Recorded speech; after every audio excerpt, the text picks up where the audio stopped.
Welcome and welcome back, everybody. The OK Grognard Show. Today is Monday, April 24th, 2023, 10 a.m. Central in beautiful Lake Geneva, Wisconsin.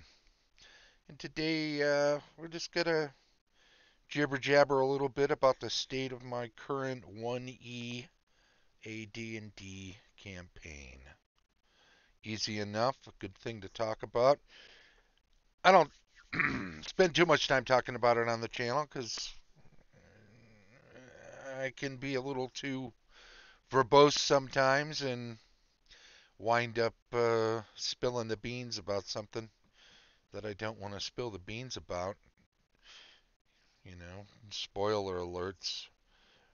Fun for people that aren't playing, but if somebody who's playing catches wind of something that's coming up, it can ruin one or more sessions of the game.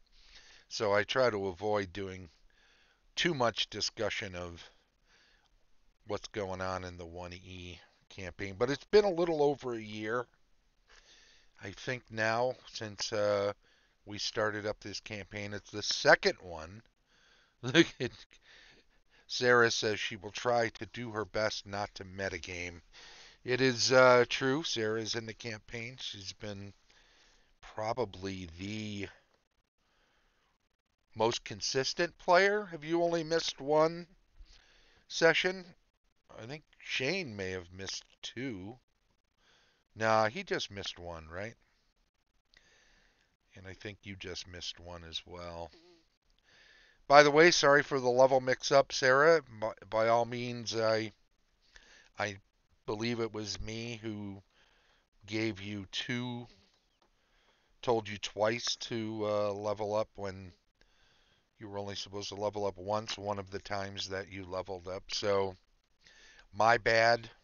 I apologize. You and Shane should be, both as fighters, should be practically equal in experience, and I know the cleric's a little behind, but not too far, because even though Wendy has missed a couple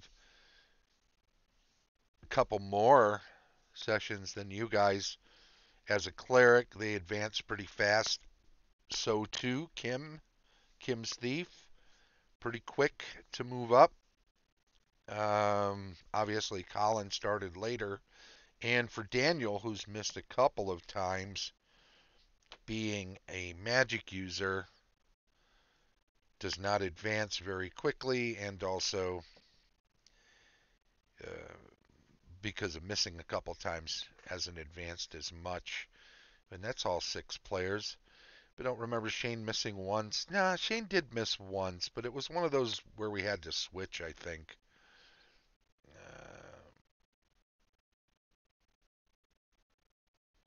Oh, I don't know. I think it was on me, Sarah. Don't worry about it. You guys are on equal footing at this point, and that's all good to go. The campaign itself, feel free to throw in some comments that you want me to address, Sarah, if you like, of things that have happened already. But it is a pseudo quasi Saxon Norse England section of the campaign world. So the uh, the players themselves are of the quasi Saxon heritage, but the section of the campaign world has been conquered 100+ years ago by a quasi Norse group that have since settled in as the leaders of the various communities. They're smaller faction and smaller number, but early on, better strength and weaponry and numbers has allowed them to subjugate a section of another kingdom, and this Norse quasi North Norse group, which has an aversion to non-humans drove out dwarves in particular who had a religion that rivaled theirs. The the local area was into two different religions, one dominant, mainly run by dwarves and humans. In that religion, the Darien religion, the worship of Darien the Defender, which had taken on a dwarven feel, um, was driven away from this section of the kingdom by these conquerors, and they elevated the, at the time, secondary religion, that of Lochliana the Healer, because it also corresponded to a deity that they worshipped in their homeland, and so it was able to be incorporated and morphed into one and elevated. But now, 3, 4 generations after the original conquerors took over this area, there is no more worship of Darien in this area, or practically, virtually speaking, although there are a few exceptions. Not much in the way of dwarves, very little in the way of elves. Halflings are more tolerated, but barely, because there is in this quasi-Norse ancestry, heritage, there is a tradition that halflings are actually not a species unto themselves, according to their heritage, but rather just undersized human beings, which allows them, and also considered blessed or magical, so they're not only tolerated, they're looked on with a some fear, but also some excitement of what sort of luck they could bring. So this is kind of the state of the campaign setting. The group itself started off in a town called Smiteborn, which was headed up by a faction of Norse that ruled over the area and had a keep connected to this particular village. And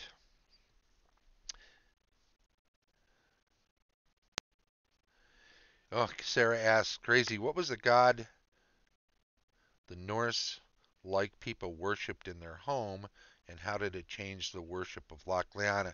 That's a good question, but that is one that you would have to research and explore within the campaign world, because here in the area where you're from, the name was not changed, or at least as far as anybody knows here, Lochliana is just the name of the goddess being worshipped, and uh, just general knowledge would say that they worshipped Lochliana back home. They actually have a different language, so they wouldn't think of it as a different name so much as a translation, and they just call her Lochliana. If you delved into it in the setting, you might be able to get more information. More information around here would be difficult, but if you were to figure out where their homeland was and go back there or go over there, you would be able to get even more information potentially. Also, worth noting, they're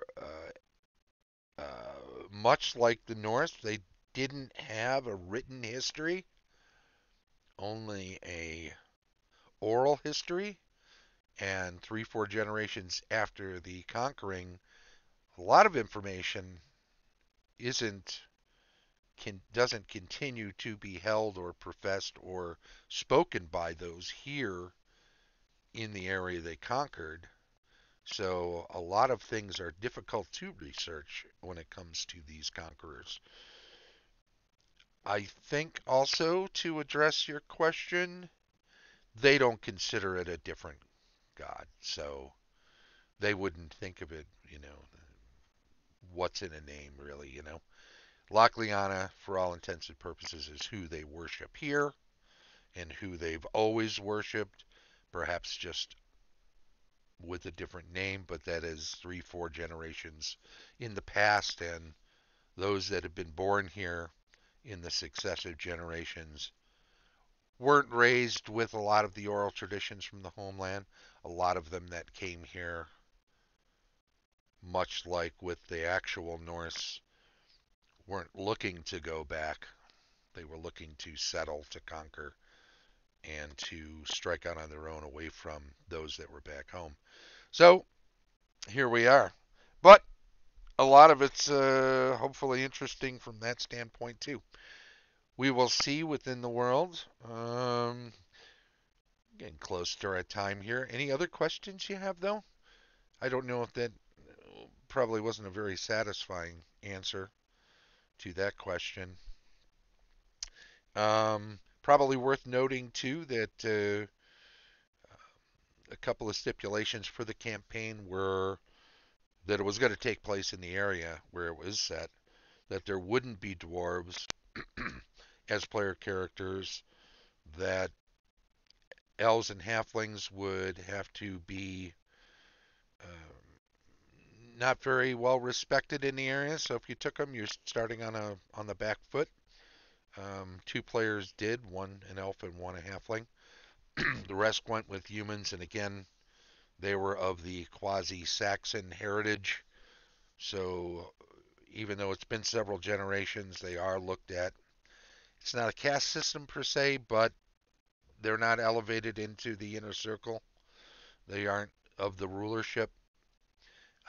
It's matriarchal, quasi-North, but Norse, but matriarchal. So female rulers. Um, Love the lore, says Sarah. It's been interesting. Thank you. Um, I hope it continues to be fun to play in the campaign. It's been a little over a year. I think the highest level players are 7th now, 7th, 5th. I think the magic user is only 4th. So there's a lot going on. They're a little further afield. They're away from their original starting town, village rather, but they've needed to move out to find more adventure, and there's more to come. It's a week from tomorrow, I think, that we play next, or at least it's next week. It's not this week that we play. So, looking forward to that. And we play in the first and third week of every month, so we only play twice a month, but that suits the schedule of the people that are playing, myself included. Week to week to week to week can be a little too taxing for me to keep things not just fresh for me, but also to make sure I have time to prepare. And I think that works out just well. In any event, I think we'll just call it here and say thank you very much for joining in here. It's very much appreciated. I'm working on the new system, so hopefully by next week we'll be. Let's not even say it. I'm not going to jinx it, but thank you very much for joining in. This has been the OK Grognard Show, talking about the state of my 1E AD&D campaign. The show streams live on Twitch each Monday at 10 a.m. Central, and then archived on YouTube. If you're catching up on Twitch, then please follow the channel and chime in. If you're catching it on YouTube, then by all means, subscribe, click the little bell so you get updates. Feel free to comment and give us thumbs ups on the various videos you watch and enjoy. Thanks to our Patreon supporters, Tom Tullis of Fat Dragon Games, Carlos Slicing of Castle Entertainment, Heath Farndon of the Independent D&D 20, Dave O'Brien of Quacks Games, and as always, Shane Bradley, DM Extraordinaire. This has been the OK Grognard Show from beautiful Lake Geneva, Wisconsin. Bye-bye.